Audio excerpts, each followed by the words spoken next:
Body started feeling tap, tap, tap, tap in my heart. And then I said, like, what is wrong? What is wrong? Where did I stop? How would I get out of this? Today's world, everyone wants a solution pretty fast. Give me 1, 2, 3, what to do?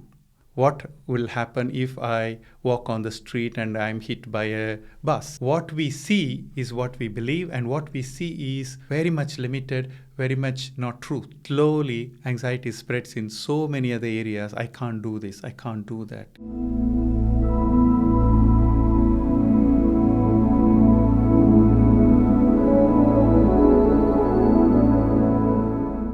Hello and welcome to the podcast Living Consciously.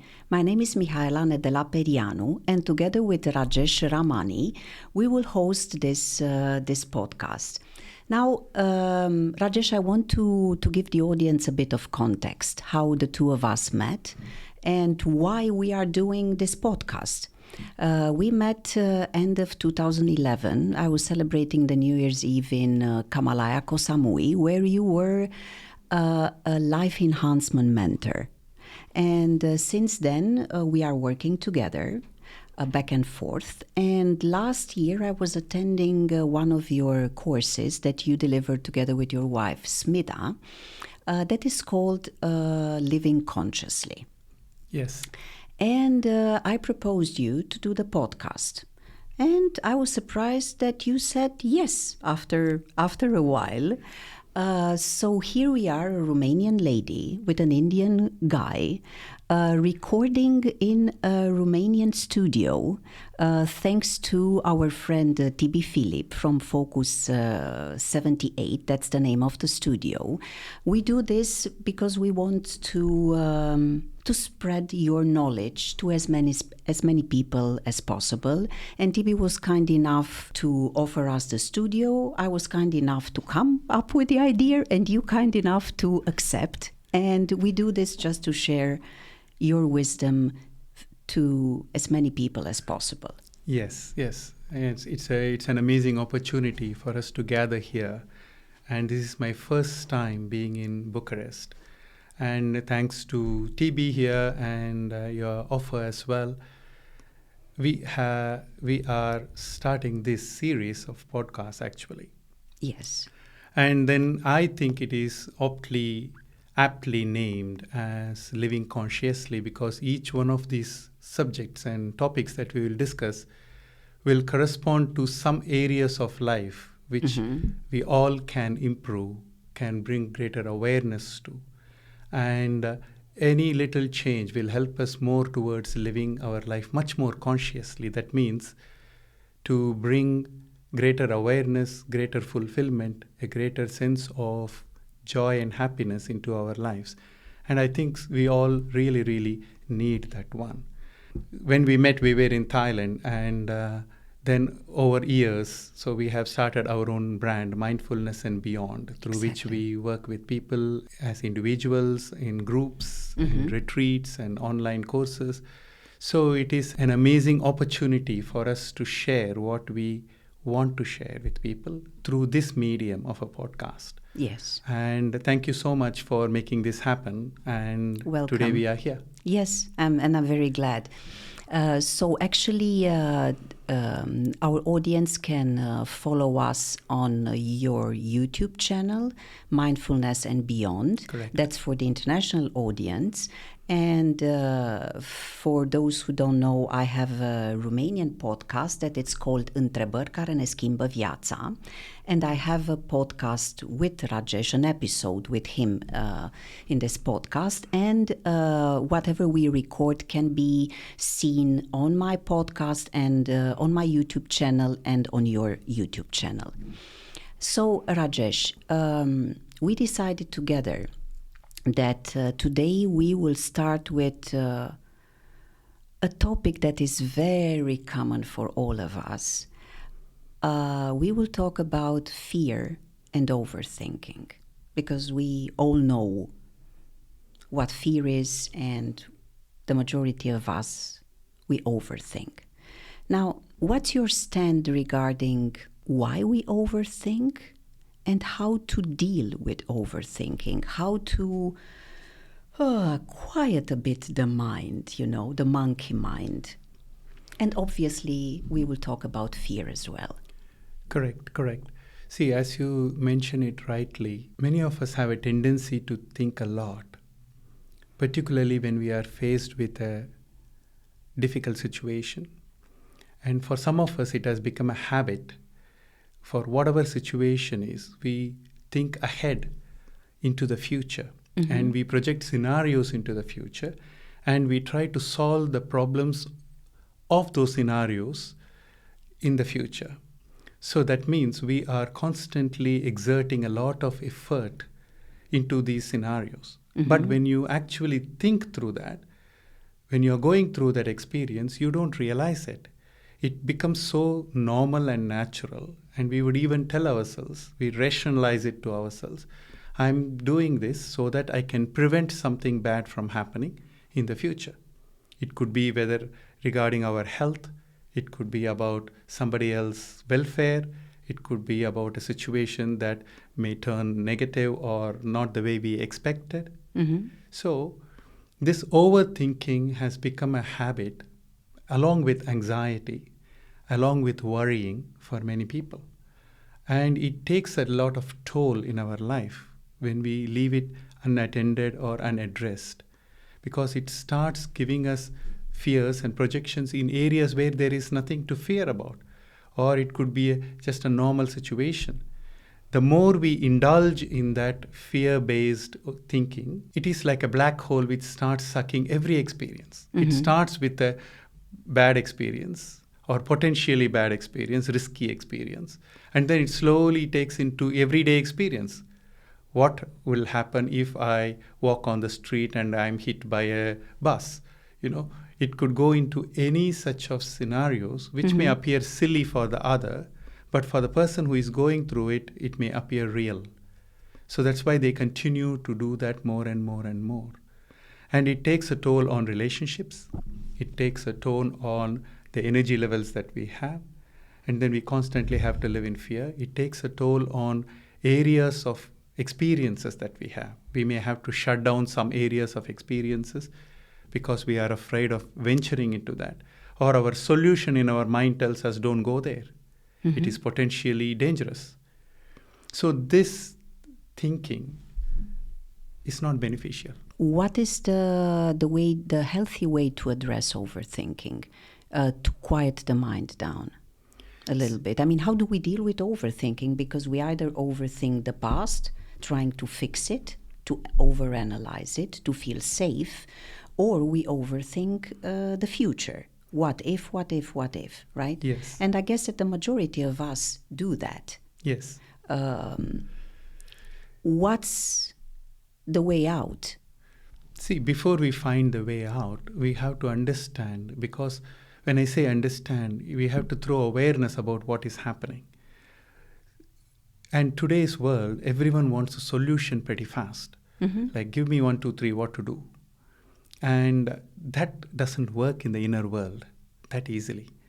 In the outer world, if you want to go from point A to point B, we can have 1, 2, 3 solution pretty much straightforward. But in the inner world of our mind and emotions, it is much more complicated because there are belief systems attached to it. There are past experiences that are attached to it. And then they dictate the way we perceive the world around us and then the emotions that come up in a particular situations. So the 1, 2, 3 solution doesn't work. The first step, if at all, I would say is to throw greater awareness into what is happening within. So, for example, overthinking, then there is rumination about the past, and then there is projection into the future. So we oscillate between rumination about the past or worrying about what happened in the past and projecting it either into the future or into the present. So this we call the if-onlys and the what-ifs. The what-if scenarios we create constantly in our mind. And these scenarios, if we take them truthfully and really, we start believing them, then we act upon them. Okay. So this is not only overthinking, but it also translates into action. And these actions have consequences again. So start with an awareness of what is happening within. How I am getting caught up in this habit of overthinking or anxiety and how it flows through me. So that will be the first step of awareness. As you see this, you'll also see how it affects your body because it goes through our body. We feel it in our body. We feel the experience moving through us. The feeling in our body makes the thinking more real. Because when you think, I am scared or something bad could happen to me, it's okay. But when we also feel nervous, anxious in our body around it, then we think it is absolutely real. For those of us who overthink, and obviously the body has a response because you feel it, either you shiver or you feel that the stomach is tight, or the face is very tight. Physically speaking, how you address it?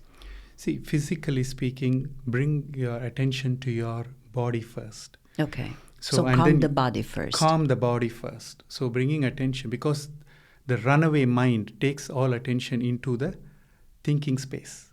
So we have to bring it back to the body. Either bring it back to your feet, bringing back to your belly, because the belly is important. This is where we store a lot of fear. So whenever you see we are scared about something, the belly tightens up and we stop breathing deep and we start breathing in a shallow manner. So we have to address the belly, open it up, maybe take a few deep breaths, or even just physically, consciously move our belly to open it up more and more and more. That would help. And along with breathing, so a calming breath, like a deep belly breath or something calming breath would also help us to bring our energies down. Can you show me what is the calming breath? A calming breath is something that like a deep breath. We inhale. Either you breathe out through the nose or through the mouth, something like that, a few times, up to 10 times, and then that itself would calm your whole system. Your nervous system has to be calmed. We are in the fight or flight mode when we are in this fearful place. So we need to bring it more into a parasympathetic nervous system. That is achieved either through our breathing or through mental focus on our body and relaxing the muscles of our body, which gets tightened up. So when you focus on the body and relax it more and more and more, then we can bring greater attention to the mind that is running everywhere. We can't start with the mind. Okay. The mind so is subtle. Rationalizing doesn't help. When you are in overthinking, in rumination, in anxiety, is to rationalize. Yes. Nothing bad happens, it's just my mind and so on. But what you are saying is that the first step is to ground our body. Correct. Right? Either via breathing or wiggling the toes or doing this, putting the attention on the body. So when you calm down the body initially, then we bring attention to what is happening in our mind. So, see, another important thing here is, why does this overthinking happen? Why? Because of our past experiences. Imagine you had a shocking experience in the past, and maybe you were, let us take an example like when I was many years ago, when I was in Tokyo, I got stuck into a bathroom and the door wouldn't open and there was nobody at home. So basically it was a very small space and got claustrophobic and got panicky. And from that panic, I somehow scrambled, even trying to break the door open. And eventually, after an hour's try, the door opened. And that left a strong impression in me about closed spaces. So whenever I walk into an elevator, particularly an old one, like a rickety one, and making noises, and if it is a bit too claustrophobic, too small, then the experience would resurface. So the mind would first tell me, like, don't go there, don't get into such elevators, you don't know what will happen. It will never tell you what will happen. So this is first stage, which is called avoidance. People avoid such scenarios. That means they cut off many layers of their life. If I'm in a place where I have to walk up 5 floors or take the elevator, if the impression is strong, the trauma is strong, then I would walk up with my bags 5 floors. Yeah. And please tell the story up to the end. So you had this experience, because I know it, you had this experience with the toilet. You're stuck in a Japanese toilet that is very small, no windows, no phone. So Yes. you got claustrophobic. And then you had the experience with the elevator, Yes. right? And when I was in the, even something happened some time back, and when I was in one of those tiny elevators, and it was one of those elevators with doors on both sides you can open. Okay. And different floors it opens on different sides. But I knew about it, but was not so clear about it. So I got into this elevator, pressed the button, and it moved with all these noises and shaky and everything. So, and as I was going through that, a part of my body started feeling this little ticklish sensation that, Fear? a fear coming Okay. up, and then a memory of that past experience, not exactly the memory of being in that space. That is the beautiful thing of this kind of trauma that is stored in our body. What we get is the feeling of that, feeling of being vulnerable, feeling of not having control, feeling of helpless. So this is this feeling that starts coming up. So as I was going up the elevator, the feeling was there, mild, but I didn't bother, because I said, like, you know what? So what? I'm in this elevator. So, and it's going well. And suddenly at some point it jerked and it stopped. And it really jerked and stopped. So I opened the door and I was staring at a net. And I was staring at the stairs below. And that moment, the mind took over. The overthinking mind, the anxious mind took over, and my body started feeling tap, tap, tap, tap in my heart. And I said, like, what is wrong? What is wrong? Where did I stop? How would I get out of this? So panic starts gripping. So I closed the door, again opened it. It is in the same place. I tried to push some buttons, and then anyway, there was nobody in this building either. I did exactly what I told you. I went to my body. I stamped my foot, opened my belly, took a couple of breaths, and then I turned around and I saw that there was the other door. The door was on the other side. And Okay. when the door was right behind me, and I opened it, I was on the floor that I wanted to. So the elevator was perfectly all right. But the experience of the past overlaps the experience of the present, even if there are tiny, minute signs of it. This is where we have to be careful in understanding how this works. We are not afraid of the actual experience in the elevator, because the actual experience in the elevator was normal. It is an old elevator. It just goes around, and it stopped in its place. And I wrongly opened a door. That's all. But what comes up is the fear of fear. That is, the fear of my previous fear, of reliving a similar fear from the past, where I felt absolutely powerless or helpless or vulnerable and caught up in a place. It could be the elevator, it could be claustrophobia. For some people, it could be flying. For some people, it could be driving. For some people, it could be talking to someone else, being in a relationship even. Yeah, yes, thinking it about could it. be. Yeah, it extends to, and normally you don't have only one fear, it's a bundle of them. Exactly. Yes. Exactly. It comes together with many other fears. Yes. And if we are not aware enough in resolving this, it slowly includes more and more aspects of life. What starts as fear in one part of life, slowly it includes other parts, because what travels is sensations. The sensations of being vulnerable is what would travel through different experiences. So Okay. So people start with anxiety in one area, and slowly anxiety spreads in so many other areas. I can't do this, I can't do that, And this is where we completely get engulfed by that anxiety. And this is basically a fear of reliving a fearful experience. Okay. And because we want this all the episodes that we are recording, we want them to be helpful for the people, because I guess that all of us know what our pains are and the fears and the fact that we are overthinking. I would like us to reinforce again what we can do. So, to speak about more about what is it that we can do. See, the first step that we can do, as I said, is calm down the body. Yes. The second step is we become more and more aware, not in the exact moment itself, but later on, we become more and more aware of how these projections are taking us for a ride, and how we justify these actions, or justify our behaviors based on these projections.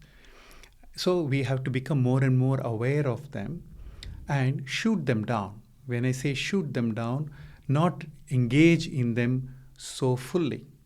Because with the opening of awareness, you would start seeing that they are not absolutely real. So how do you shoot them down? You shoot them down by, see, the beauty is when you are aware, when you see what is happening, already the mind would break things down.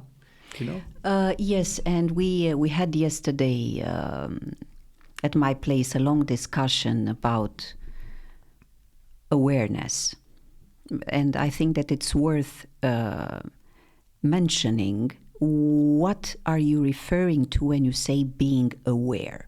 Because, for example, if my anxiety hits, what I'm doing is I'm stepping into the movie. Right? And it's like, what you are saying is to take a step back and just observe. Yes. See, when you start observing, what do you start observing? You start observing that as you said, your body is shaking. Then you start observing that you are in the movie.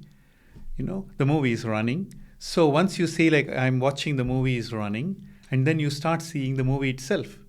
So it's like, let me give you an analogy. You are sitting in a cinema and you are watching a movie. At some point, you get engrossed in the movie. That means the emotion of the movie becomes your emotion. Okay. And then as you are watching, and as you are either scared or sad or happy or whatever this emotion is going through, at some point, you realize that your body is shaking or you are crying or something. So that is the first point of realization. That means you are already a bit out of the movie. That's why you can actually watch that your body is shaking this way. And then, so this is first step, body awareness. Once your body awareness is, you either shift and then you move and then you breathe and you change. We spoke about that. Then the second stage of awareness comes up, that like, this is just a movie. And then you turn around and there is an exit sign in the cinema with green or red light there. And then you say like, I'm in a movie theater. So it's running. But then it just got connected to my emotions around this. I always get teary when I see something touching or something that is scary. So when you realize that, you are already moving away from the movie. You already know it is a movie and your life is different.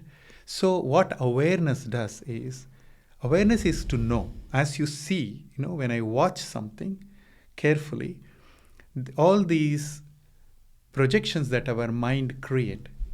See, our mind creates perceptions which are not there sometimes based on our emotions. If I am scared, like in my elevator example, when I was scared, I couldn't see that there were 2 doors to that elevator. I couldn't even remember, though I knew I've traveled in that elevator before. But in a panicky mode, in an emotional space, our perceptions are quite limited. Okay. So what we see is what we believe, and what we see is very much limited, very much not truth. So when we throw attention on it after calming down the body, this illusory statement, illusory perception that we had breaks down, and then we start seeing reality as such. When you start seeing reality as such, you already react or respond to that reality. So you don't think like, but 15 minutes back I thought there was only one door, so I'm sticking to that one door. No, You now know there are two doors, so you start opening the next door. Actually, in overthinking and fear and anxiety, you rather react than respond. Correct. It's a reaction. In Yes. calming first the body, breathing, putting your attention on the body, then you can have a response. Correct.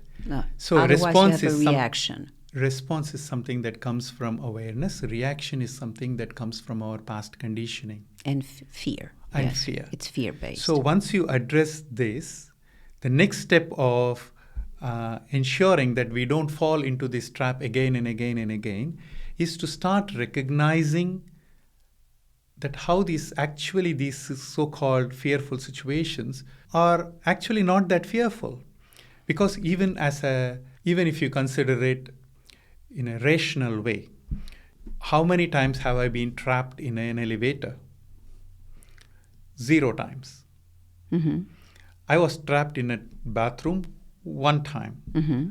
So, and that was 20, 30 years ago. So, in a very rational response, I've not been trapped in an elevator. If at all, some elevators have stopped and then they slowly move to the nearest floor and then they open. That's all.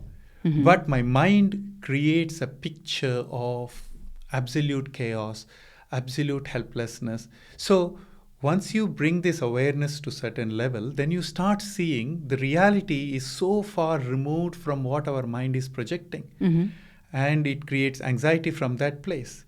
So the mind is basically stuck in certain experiences of the past, and we believe that experiences to be so rounded and so full. They look very real. They look absolutely real. But the truth is also another one. Many of these traumas are from childhood or some other stage in life, but we may have outgrown them as an individual. Today we have other solutions. We are adults perhaps, but we forget it in that moment. In that moment, we become that child, we become that person who could not solve the problem. So when you throw more and more light on the fear of fear, and which causes anxiety and overthinking and rumination, you would respond to real life as such. That means you have real solutions. Okay, I'm stuck in an elevator, I press a button, somebody calls, and then I come out. Or I sit and I wait.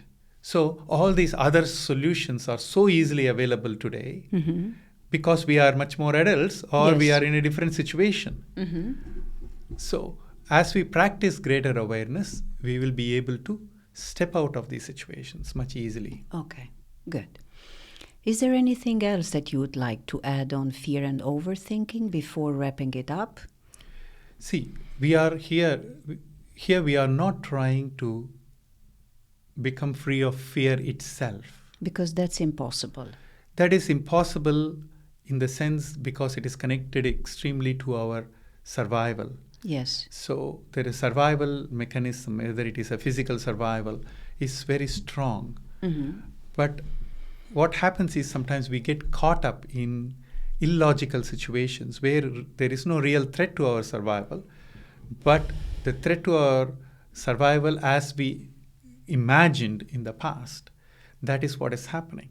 So the sequence, as I said in wrapping up, is the body, questioning the logic that the mind throws up, the situations that it creates, then addressing the emotion that is underlying that. So as you watch the emotion passes and then calms down. And then 4, recognizing in a rational way how what we are projecting is not so real in real life. So this way we can respond to life situations as such. Okay, great. Thank you, Rajesh. Thank you. This is the episode on fear and overthinking. We hope that you found it useful and helpful. Please, once again, subscribe to the channel Mindfulness and Beyond. Rajesh has many courses and tips and meditations on how to deal at a more profound level with fear and overthinking, and also retreats, obviously. And also subscribe to my podcast, Întrebări care ne schimbă viața, and see you in the next episode. Bye!